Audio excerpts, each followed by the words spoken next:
Tardes. Buenas tardes. Continuamos con la jornada. Muchas gracias a todos y todas por estar presentes hasta estas horas. Agradezco el gesto que ha tenido el doctor Montenovo. Él es juez de la Cámara Penal de Comodoro Rivadavia.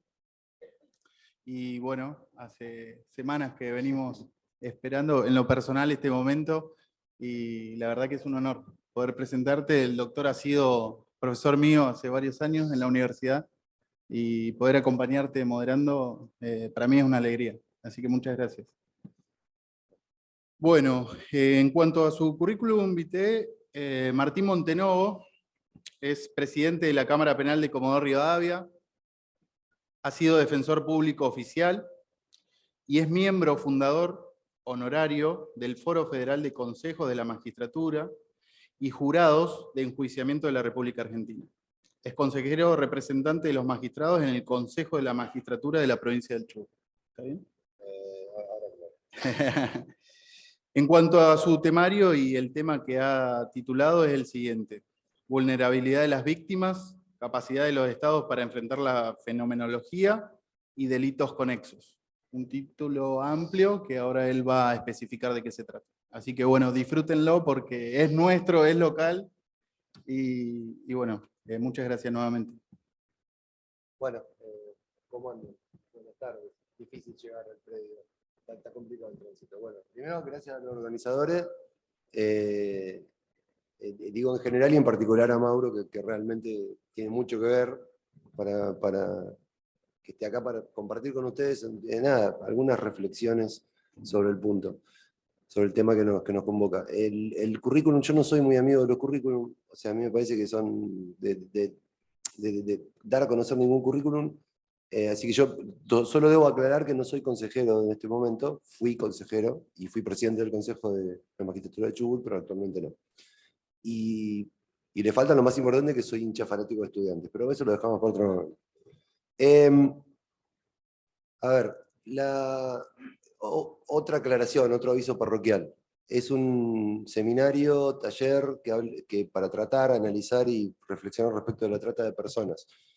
Seguramente ha habido hasta este momento y habrá en el futuro gente que puede definir con mucha más autoridad que yo el tema de la trata. Porque trabaja en el tema, porque se dedica y porque se ha especializado en digamos, el contenido de la trata.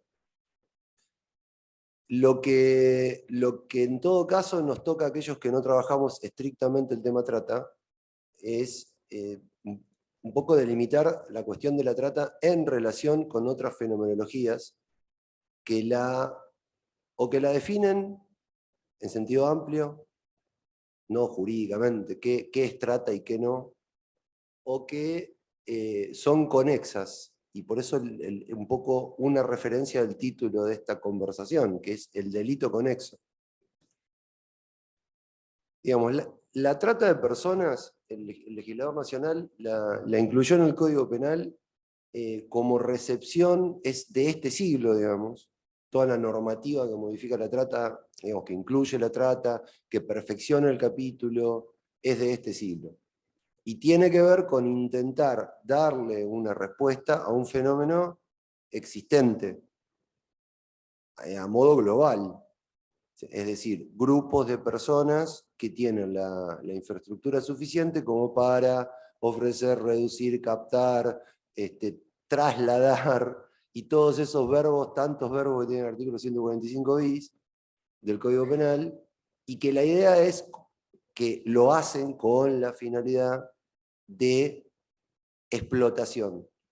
En un principio esto surge como un tema de explotación sexual y luego se va ampliando a explotación laboral, venta de órganos, etcétera, etcétera, etcétera. Entonces, la idea fue atrapar una fenomenología de envergadura, diríamos de escala. Entonces, cuando hablamos de una fenomenología delictiva de escala, tenemos que partir de la base de una serie de presupuestos. El primero es que los grupos que la llevan a cabo tienen capacidades económicas, por ejemplo.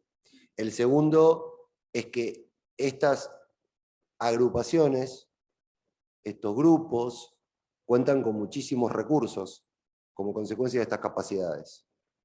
O sea, la cuestión de los recursos económicos es muy importante. Y también no solo se reduce la cuestión de la capacidad de recursos económicos, también se tiene que ver con posibilidad de infiltrarse en los estados, los medios de comunicación, en grupos, en otros grupos sociales, en factores de presión, en factores de poder o directamente en el mundo intraestado. Y allí el segundo elemento de esta conversación, que es, bueno, ¿qué capacidad, cómo juegan los estados en esto? Decimos los estados porque nosotros hablamos de los estados nacionales, o del Estado Nacional, sino también hablamos del Estado provincial, los estados provinciales e incluso los municipales. No hay que olvidar que la trata implica trasladar gente, sacarla de su medio de vida. Aquí es necesario hacer una distinción que esta vez sí es jurídica. Implica trasladar gente como una cuestión de finalidad. Es decir, no es que se tiene que concretar la trata, en el sentido de sacar a una persona de su medio de vida y llevarla a otro. Alcanza con que sea un objetivo del que lo hace. Las referencias del derecho penal son un poco aburridas, pero esto es tener más que una intención. La intención es ofrecer, proponer, trasladar, digamos, los verbos son claros en ese sentido. Pero no cualquier ofrecimiento, traslado, implica trata. Tiene que ser con el fin de sacar a la persona de su medio de vida y llevarla a otro lugar. Reducirla a otro artículo de ese capítulo, habla de reducción a servidumbre, pero podríamos decir someter a la persona a algo que afecta a su dignidad. Bien, dignidad de las personas. Personas que, aún con su consentimiento, otro elemento que claramente marca la figura del artículo, aún con su consentimiento, con lo cual pareciera que las personas estuvieran dispuestas algunas, si no el legislador no lo pone, si fuera en contra del consentimiento, o sea, si el consentimiento evitara la aplicación del tipo penal, no estaría. Pero acá aparentemente la fenomenología impone que las personas, o indica que las personas pueden consentir. Ahora la pregunta sería la siguiente: ¿por qué una persona consentiría que la saquen de su medio de vida, donde están sus afectos, y la lleven a otro lugar, y los que trabajan en este tema lo saben, le saquen los documentos, le saquen los pasaportes, las tengan en lugares hacinados, trabajando largas horas por día, sin ningún tipo de comunicación con nadie? Las notas características del delito, excepto en su modalidad de tráfico de órganos, que no ocurre nada de esto, pero nos vamos sin un órgano, que no es poco. Entonces, el punto sería, ¿por qué la gente querría consentir esto? ¿Por qué alguien en su sano juicio querría consentir esto? Si yo le preguntara a ustedes si en este momento estarían dispuestos a irse de acá o de donde vivan para, no sé, ir a algún lugar maravilloso del mundo, imaginemos cualquiera, no tan maravilloso, y trabajar 20 horas por día en algo que no han elegido, me dirían que no. Claramente. Ahora, ¿por qué hay gente que dice que sí? Y hay gente que dice que sí porque lo necesita. Lo necesita porque vive mal. La principal respuesta yo entiendo que pasa por ahí. La gente necesita un sustento porque vive mal. Entonces, ¿y por qué vive mal? Bueno, porque no gana lo suficiente, porque vive en lugares que no tienen viviendas dignas, porque vive en lugares que no tienen conectividad adecuada, porque vive en lugares que no tienen acceso a la educación. Y entonces esas personas son vulnerables. Y de allí el tercer elemento del título, la vulnerabilidad. El concepto de vulnerabilidad está en los preceptos del Código Penal que tratan de regular la trata como un agravante de la conducta de los autores, si se aprovecharan de la vulnerabilidad de las víctimas.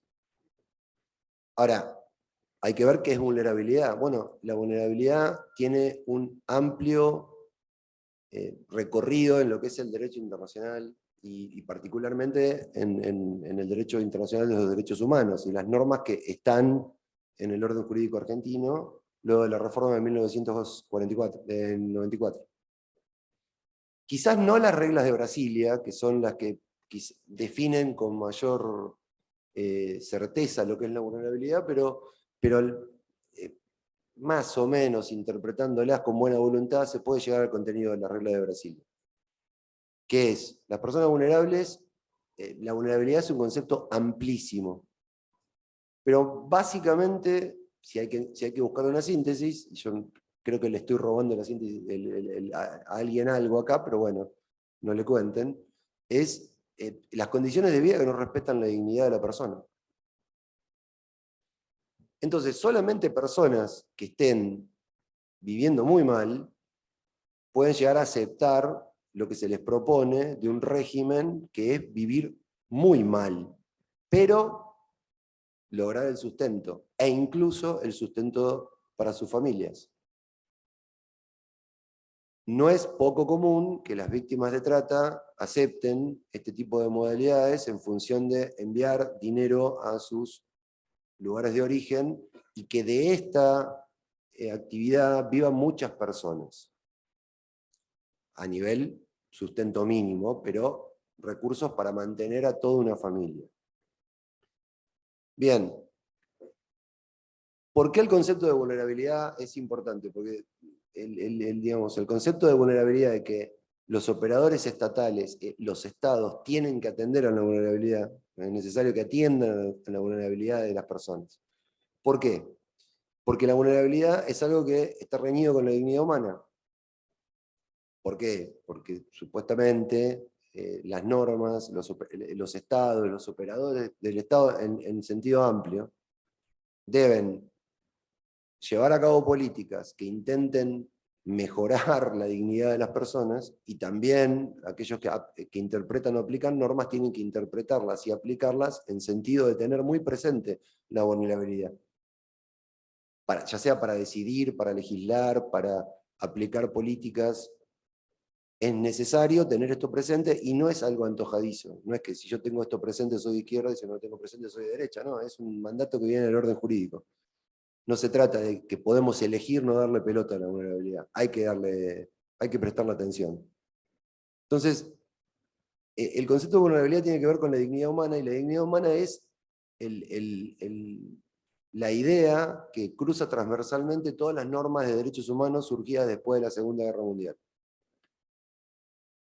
¿Qué pasó después de la Segunda Guerra Mundial? Bueno, pareciera que la comunidad internacional tomó conciencia que el ser humano es capaz de desplegar a nivel tecnológico y a nivel manejo del Estado o no manejo del Estado un nivel de violencia que elimina grupos sociales completos. Grupos étnicos, grupos raciales. O sea, luego del Holocausto, pareciera que se tomó conciencia de que si se seguía por ese camino la humanidad no tenía mucho futuro. Y empezaron a llegar normas, todos los pactos que están en el 75 y inciso 22, normas que tutelan esto. Bueno, hay que intentar gobernar, hay que intentar interpretar la ley, hay que intentar respetando el concepto de dignidad humana. No son solo normas que se aplican, sino son normas que guían el dictado de otras normas y por eso están en el vértice de constitucionalidad en el caso de la Argentina. Entonces, a partir de la mitad del siglo pasado, todo esto se legisla con el fin de lograr un marco de convivencia que respete este concepto. No es casual porque también la segunda mitad del siglo pasado es la mitad del estado de bienestar. Es la época donde el sistema económico imperante, que es el sistema capitalista, logra o impone un concepto de estado de bienestar que más o menos lo hace parecer justo o distribuir mejor el ingreso, la renta, como ustedes prefieran. Y esto funcionó y esas normas están al calor digamos, al compás de esa época. El problema es que el estado de bienestar se terminó y nos quedamos con las normas y carecemos de los recursos. Eso empezó a pasar hace aproximadamente 50 años. Hoy tenemos las normas, obviamente que es mejor que las tengamos, mucho mejor, pero no tenemos los recursos. Entonces, ¿qué ocurre? Como no tenemos los recursos, las condiciones de vida se fueron empeorando. Esta cuestión de que el deterioro, digamos, de la situación económica, al menos, yo diría del mundo, pero de nuestro país, empezó hace 50 años, no pretende un sentido político. Para la ONU, Argentina era un país en vías de desarrollo hasta comienzos de los 70, y después dejó de serlo. Es un dato objetivo, no es que se me ocurre a mí, o al menos se me ocurre a mí, pero parece que también se le ocurrió a la ONU. Entonces, los últimos 50 años, no solo Argentina, sino que el mundo ha visto un proceso regresivo de distribución de la renta. Es decir, unos pocos ganan mucho más y unos muchos ganan mucho menos. Pero las normas están ahí, siguen estando. O sea, no es que desaparecieron. Y entonces, el aumento de la marginalidad, y por ende de la vulnerabilidad, y por ende de la indignidad, genera que empiezan a existir discursos que, por ejemplo, hablan de que estaría bien que nosotros vendamos órganos libremente, o vendamos chicos. Es decir, hace 30 años, o 40 años, a nadie se le hubiera ocurrido decir algo así. Sin embargo, ahora sí. La pregunta sería ¿por qué? Y el por qué es porque, digamos, la razón quizás es que el aumento de la marginalidad genera condiciones de vida aún difíciles para aquellos que no están en esa situación. Es decir, las sociedades se llenan de personas en situación de vulnerabilidad, de indignidad, y parece que nos cuesta convivir con esas fenomenologías. El problema es que esas fenomenologías las crea la propia sociedad. Entonces, ante esa situación, y intentamos generar normas que digamos, castiguen a las personas que se valen de la vulnerabilidad. Y lo hacemos con estructuras estatales que están inmersas en esa crisis, porque la realidad es que nuestros estados no tienen las herramientas como para afrontar esas capacidades de las cuales hablábamos al principio, que tienen estos grupos, que son considerados crimen organizado. Lo mismo que aquellos que se dedican al tráfico de estupefacientes, que también tienen muchas capacidades de las que mencionábamos al principio. Entonces, ¿cómo hacer con estados que están en crisis, que no llegan a tener recursos, y que también sus agentes pueden estar en situación de vulnerabilidad? Porque acá la situación de vulnerabilidad no se reduce a personas que no tienen empleo. Hay gente que tiene empleo mal pago, muy mal pago, y que no llega a cubrir sus necesidades fundamentales. Entonces, ¿cómo hacer para pelear contra esto?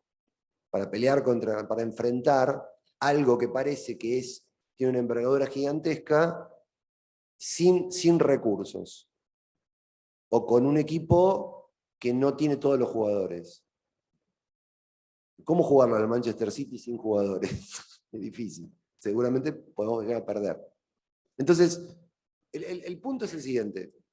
¿Estamos en condiciones de enfrentar estos fenómenos solo con represión? O sea, ¿alcanza solo con reprimir, con generar normas, aumentar las penas? Y es difícil porque pareciera que el origen del problema está en otro lugar, está en otro lado. O sea, no alcanza con la represión. Bajo ningún punto de vista debe desaparecer, pero pareciera que no alcanza. Porque, por ejemplo, el delito conexo, aquel delito que no es de competencia federal, que es la competencia marcada por el Código Procesal Penal de la Nación para esta clase de delitos, ¿cómo interpretar el delito conexo? Bueno, perfecto. Evidentemente, en muchas ocasiones, habrá funcionarios que o participan de estos grupos, un motivo de calificación de la conducta del 145 ter, del artículo que sigue al que define la figura, pero también hay muchísimos aportes de funcionarios públicos, empleados públicos, que facilitan el fenómeno. Ahora, claro, el problema es que la forma de Estado de la Argentina es una forma de Estado federal, por lo cual las administraciones de justicia de las provincias no han sido delegadas en la nación. Entonces, el accionar de digamos, los delitos que no han sido, mejor dicho, el Código Penal, las provincias lo cedieron a la nación, ¿sí? Pero las competencias para juzgar esos delitos son en mucho menor medida competencias de la justicia federal y en mucho mayor medida de las justicias ordinarias o locales. Entonces, ahora, cuando tratamos de abarcar una fenomenología tan compleja, bueno, vamos a ver que hay digamos, los delitos pueden ser de múltiples tenores. Y la pregunta es, ¿cuándo atacamos todo esto junto o cuándo podemos discriminar? Sobre todo teniendo en cuenta que el legislador nacional pareciera que sitúa la cuestión en el plano del crimen organizado. Y el crimen organizado es muy organizado, cuenta con muchas ayudas o connivencias. Entonces, habrá muchos funcionarios que serán parte de estos grupos. Bueno, pareciera que tuviéramos el problema solucionado, son autores, incluso partes de lo que podríamos denominar asociaciones ilícitas, que es otro delito que está en otro lado. Ahora, ¿qué pasa cuando los funcionarios colaboran? Bueno, si los funcionarios colaboran, podríamos proponer que a título de colaboración imprescindible, también esta colaboración imprescindible, cometiendo delitos ordinarios, incumpliendo deberes de funcionario, todos los delitos propios de los funcionarios públicos, pero que son colaboraciones necesarias, yo no controlo, no quiero controlar, y lo hago para que subsista este fenómeno.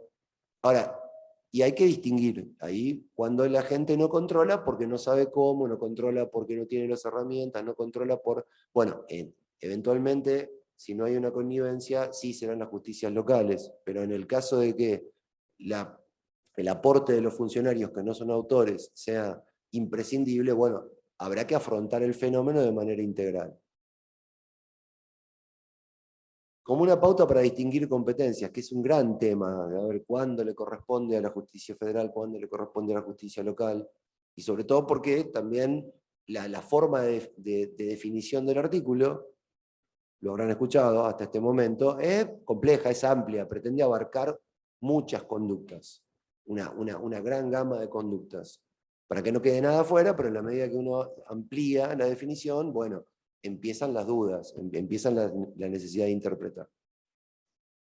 En definitiva, tenemos estados que no es del todo seguro que tengan las capacidades para afrontar este fenómeno. Tenemos víctimas que son vulnerables, e incluso parte de los grupos de autores o de partícipes también pueden serlo. Por ende, no alcanzaría solo con la represión. Debe existir la represión, la penalización, la utilización de la herramienta pena. Pero parecía que no alcanza con esto, porque se presenta como claro que en este contexto el fenómeno va a continuar, porque se nutre de la vulnerabilidad. O sea, vive de la vulnerabilidad de personas que contra su voluntad o incluso con su consentimiento aceptan estas cosas porque son modos de vivir mejor. O en su creencia son modos de vivir mejor.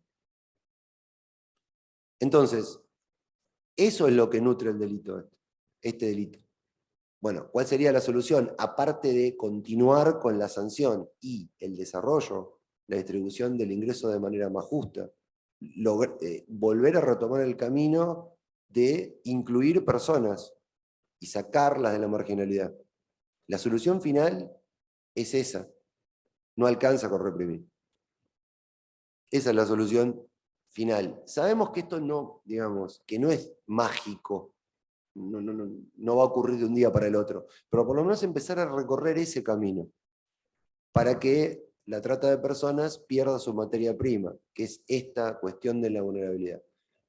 Alguien dirá, para ir terminando, bueno, pero esto parece que ocurrió siempre.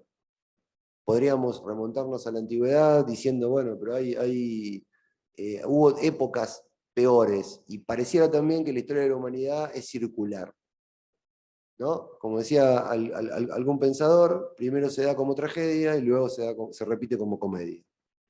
Pero, digamos, si no tenemos una agenda de desarrollo, esto no se va a frenar, no va a minorar, y lo que tanto nos preocupa, que es que reducir el fenómeno, al menos reducirlo, lamentablemente no va a ocurrir porque no contamos ni con las herramientas, ni tampoco podemos atender seriamente, si no nos lo proponemos como una política de Estado, a la marginalidad y su sucedáneo, la vulnerabilidad.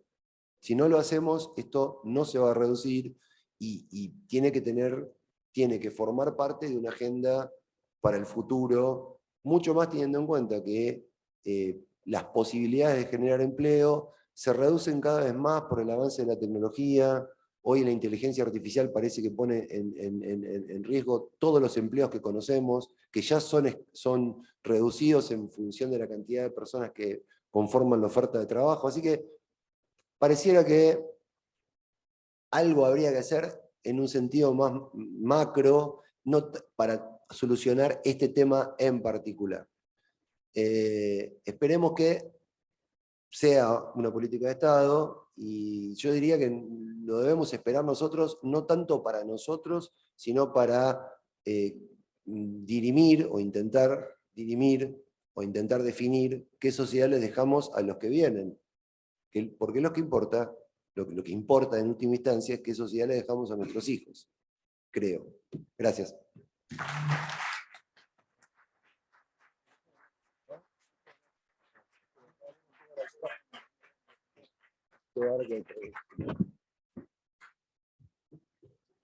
Agradecemos